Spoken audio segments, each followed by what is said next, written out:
is all wet. A confirmed discovery would be the greatest archaeological find of all times and provide for religious fundamentalists hard evidence of the Bible's absolute reliability. Thus, Noah's Ark has become the most controversial artifact ever recorded by man. That's the seductive beauty that brings them here, snow-capped Mount Ararat. The explorers looked for the Ark there since that's the highest point around here. And as the floodwaters receded, presumably that's where it would have landed. But the Bible describes the mountains of Ararat, mountains plural. Is it possible that the Ark came to rest on one of the smaller sister mountains to Ararat? Such a theory is abhorrent to the old-time fundamentalists, the true believers who are unbending in their faith, that the Bible was referring only to Ararat as the Ark site. Have you ever seen anything like this? Look at the grain in this thing. It almost looks like wood. But now there are fundamentalists who are contradicting that claim. They are the new believers. Ron Wyatt and Dave Fassel believe they have found the Ark on a slope of what the local people call Doomsday Mountain, some 15 miles south of Mount Ararat. Their Ark fever is fueled by expeditions on foot, deep into the surrounding valleys. Here, following a local Kurdish villager who drew maps on his palms, Wyatt and Fassel have made what they consider exciting and important discoveries. Apparently old Armenian tombstones that commemorate the survival of Noah and his family. Same kind of strange stones. When the early Christians found these things, they carved 8 crosses on there for the 8 survivors. This whole valley was known as the region of 8. Ron, what's the significance of the placement of the crosses in these stones? All right, Tom, this is an iconographic representation here of a man, the head of the household, his wife, his 3 sons, and his 3 daughters or daughters-in-law. And as you can see here, the 8 crosses, the ones to his left are the lady folks in the family. The ones to his right are the men folks in the family. Do these fit the story of Noah? They do. To Wyatt and Fassel, these stones appear to be in direct alignment to the boat-shaped site on Doomsday Mountain. The boat-shaped site was first found and photographed by a Turkish army captain back in 1959. It was quickly explored and dismissed as a freak of nature. But Wyatt, an amateur archaeologist, rekindled interest in it a few years ago. He brought in Dave Fassel, a marine salvage expert, to assess it. The Doomsday Mountain team brought in some high technology to explore the oldest legend of man.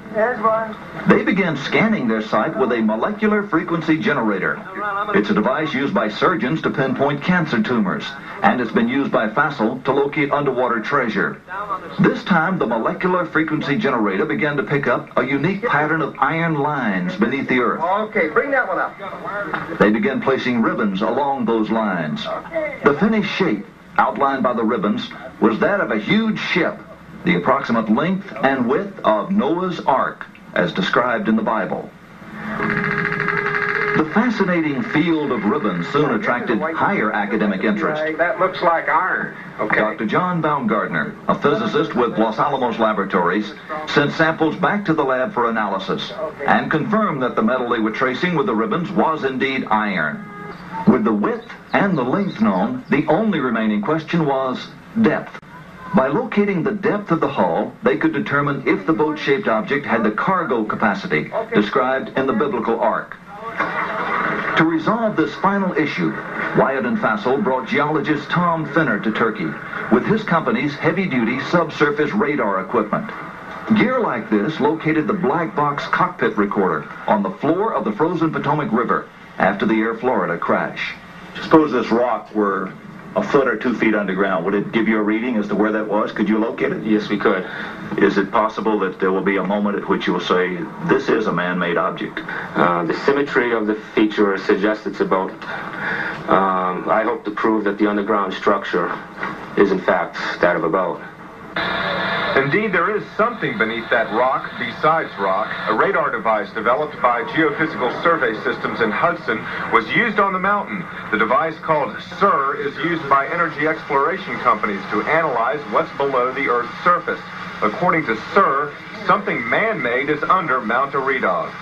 This data does not represent natural geology. It's a man-made structure. These reflections are occurring very periodic, too periodic to be random natural type interfaces. The governor of Ari had Ron demonstrate the radar.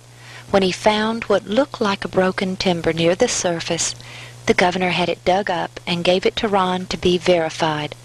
The lab test revealed organic carbon. It was petrified wood. But the final proof was when it was sectioned. The evidence was obvious. Not only could the internal wood structure be seen, it was also clearly laminated wood. 3 separate layers could be seen.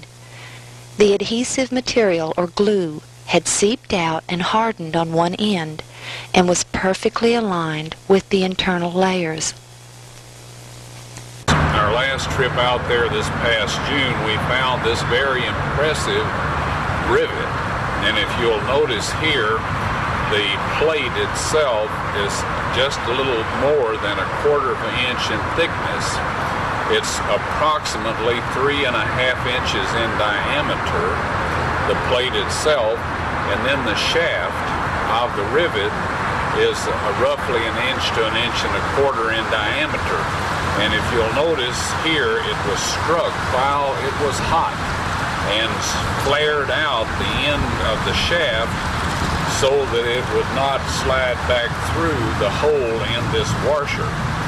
And this shows that their abilities to use metal was quite advanced, quite sophisticated, and folks, there are thousands of these rivets on this boat. In fact, at every joint where the wooden structures are held together, they're held together by large metal plates which are predominantly iron, and then these rivets. Good morning. I was just wondering how the size of the structure compared with the dimensions in the Bible.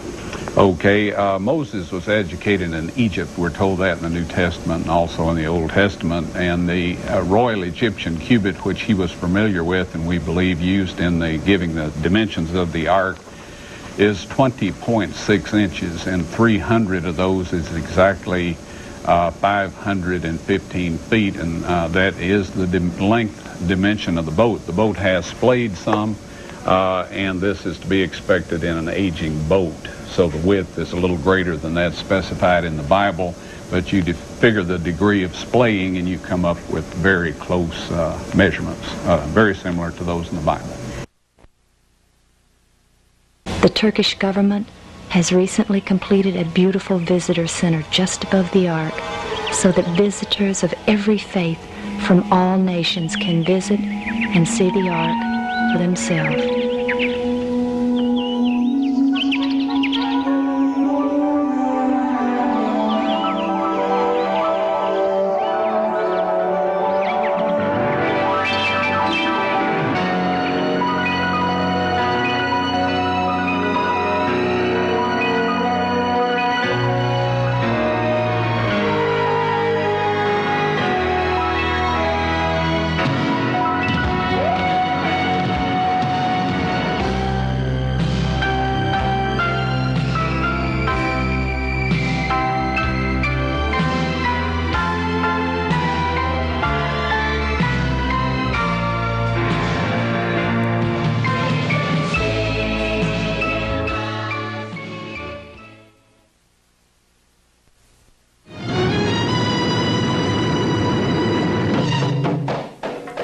Sodom and Gomorrah, the cities of the plain. In Genesis 19, we read how these cities were destroyed by God with brimstone and fire from heaven, the first biblical record of God's vengeance upon evil since the Great Flood. My husband, biblical archaeologist Ron Wyatt, never planned to search for these cities, but in 1989, while working on another project, he was suddenly impressed to stop and examine some odd-shaped, whitish-colored formations along the western shore of the Dead Sea. After driving past these at least 30 or 40 times in the past 12 years, this time they suddenly looked like the shapes of city walls and buildings. Pulling over, he and his crew closely examined these desolate areas, taking samples of the material, they discovered that they broke right